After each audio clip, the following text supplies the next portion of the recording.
Assalamualaikum warahmatullahi wabarakatuh. Perkenalkan, kami dari kelompok 6 akan mempresentasikan tentang program dahsyat yang diberhentikan sementara oleh KPU Pusat. Sebelumnya kami berterima kasih kepada Bapak Feradi Lansia sebagai dosen pembimbing dari mata kuliah Sosiologi Komunikasi yang telah memberikan kesempatan pada kami untuk bisa mempresentasikan dan membahas mengenai materi kami. Kelompok kami terdiri atas saya sendiri, Andika, kemudian Putri Elvira, dan Novelia Ayu. Dalam pembahasan dan presentasi kali ini terdiri atas 3 bab, yaitu bab 1 terdiri atas latar belakang masalah, bab 2 terdiri atas analisis dan pembahasan, serta bab 3 kesimpulan. Saya Andika 41180199. Assalamualaikum warahmatullahi wabarakatuh. Saya Putri Elvira Damayanti dari kelompok 6 dengan NIM 41180119. Assalamualaikum warahmatullahi wabarakatuh. Perkenalkan, aku Novel dari kelompok 6 dengan NIM 41180320. Saya di sini akan membacakan bab 1 yaitu latar belakang masalah. Saat ini di Indonesia banyak program acara televisi yang melanggar undang-undang penyiaran dan telah mendapatkan teguran dari pihak KPI atau Komisi Penyiaran Indonesia. Fungsi ideal televisi seharusnya memberikan sebuah tontonan yang dapat menghibur dan memberikan informasi bagi masyarakat.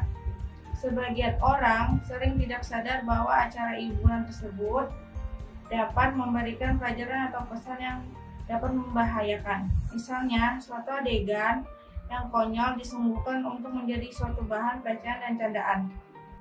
Dahsyat atau deretan lagu hits teratas merupakan program musik di RCTI yang banyak digemari oleh masyarakat.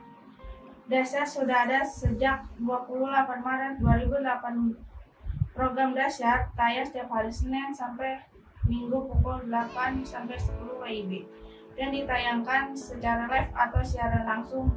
Program Dahsyat sudah mendapatkan penghargaan Piala Panasonic Award yaitu pada tahun 2010, 2011, dan 2012.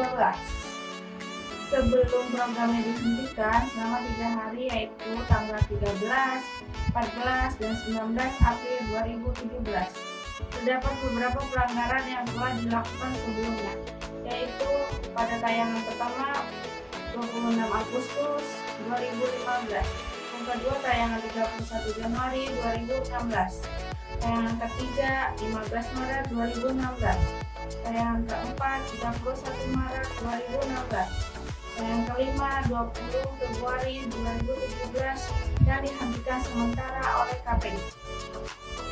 Di sini bakal jelasin tentang bab 2 kenapa Dahsyat acaranya diberhentikan sementara oleh KPI yaitu tanggal 13, 14, dan 19 April 2013.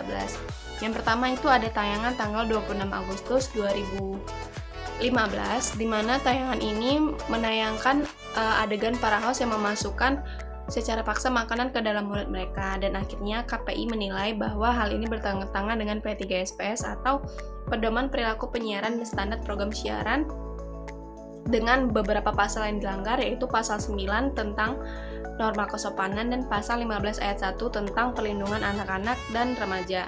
Akhirnya KPI memutuskan untuk memberikan Dahsyat berupa peringatan tertulis.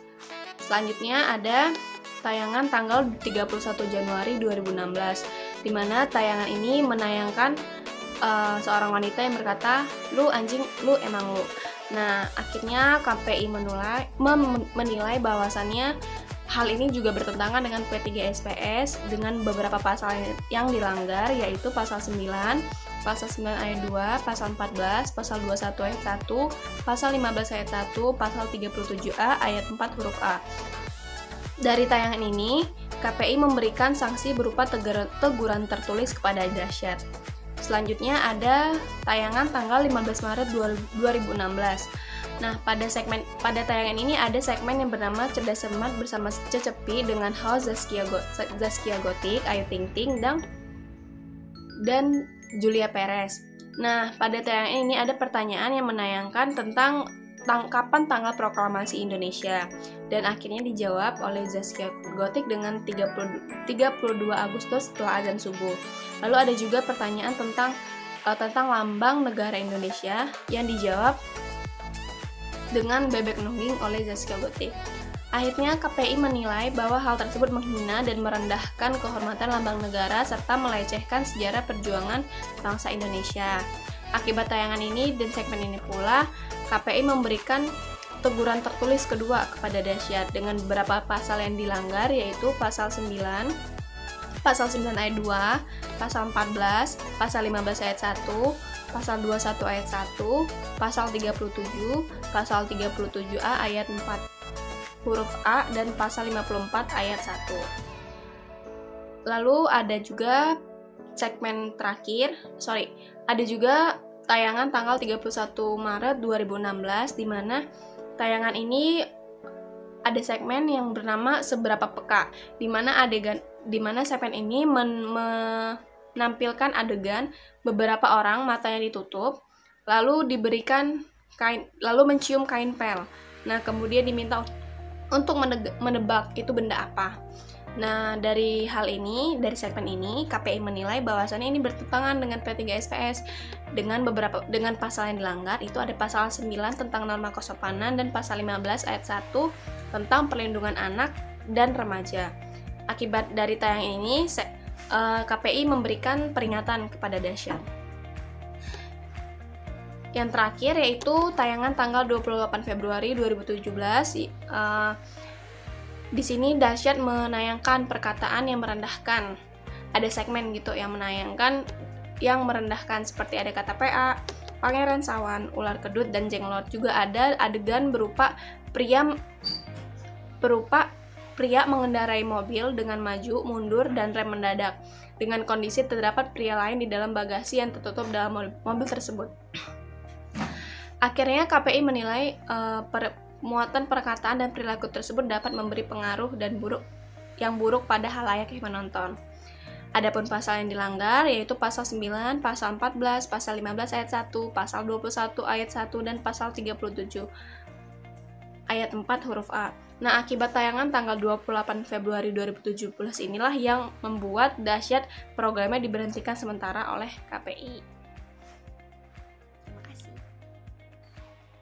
Kesimpulan, berdasarkan hasil analisis isi yang dilakukan terhadap program Dasyat, terlihat bahwa penerapan P3SPS dalam acara ini masih rendah.